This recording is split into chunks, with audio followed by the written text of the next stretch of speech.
Welcome to STV life. இன்றைக்கி வீடியோவில் என்ன பார்க்க போகிறோன்னா, இன்றைக்கி ஐஏஎஸ் கனவோட லட்சக்கணக்கான இளைஞர்கள் காத்துக்கிட்டு இருக்காங்க. ஆனால் ஆங்கிலேயர்கள் மட்டுமே ஆதிக்கம் செலுத்திட்டு இருந்த அந்த காலத்தில் ஒரு இந்தியராக முதல்ல இந்த இரும்பு கோட்டைக்குள்ளே நுழைஞ்சது யாருன்னு உங்களுக்கு தெரியுமா?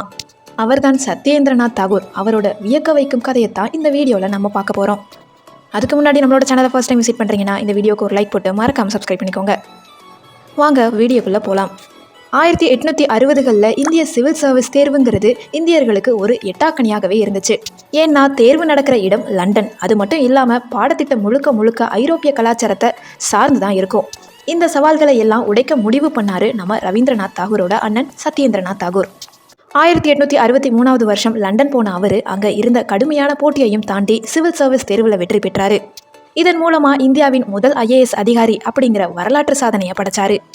1864 இந்தியா திரும்பிய அவருக்கு பம்பாய் மாகாணத்தில் பணி நியமனம் கிடைச்சது.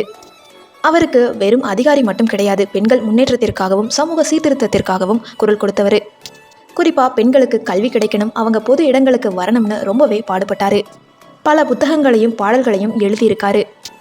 தடைகளை உடைக்க துணிஞ்சா வரலாறு மட்டும் நம்ம பெயரை பேசும் அப்படிங்கிறதுக்கு சத்யேந்திரநாத் தாகூர் ஒரு மிகச்சிறந்த உதாரணம். இந்த தகவல் உங்களுக்கு பிடிச்சிருக்கும்னு நினைக்கிறேன். இந்த வீடியோ பிடிச்சிருந்துச்சுன்னா லைக் பண்ணுங்கள், கமெண்ட் பண்ணுங்கள், ஷேர் பண்ணுங்கள். சப்ஸ்கிரைப் பண்ணாமல் பார்த்துக்கிட்டு இருந்தீங்கன்னா ப்ளீஸ் சப்ஸ்கிரைப் பண்ணிக்கோங்க. தேங்க்யூ ஸோ மச் ஃபார் வாட்சிங்.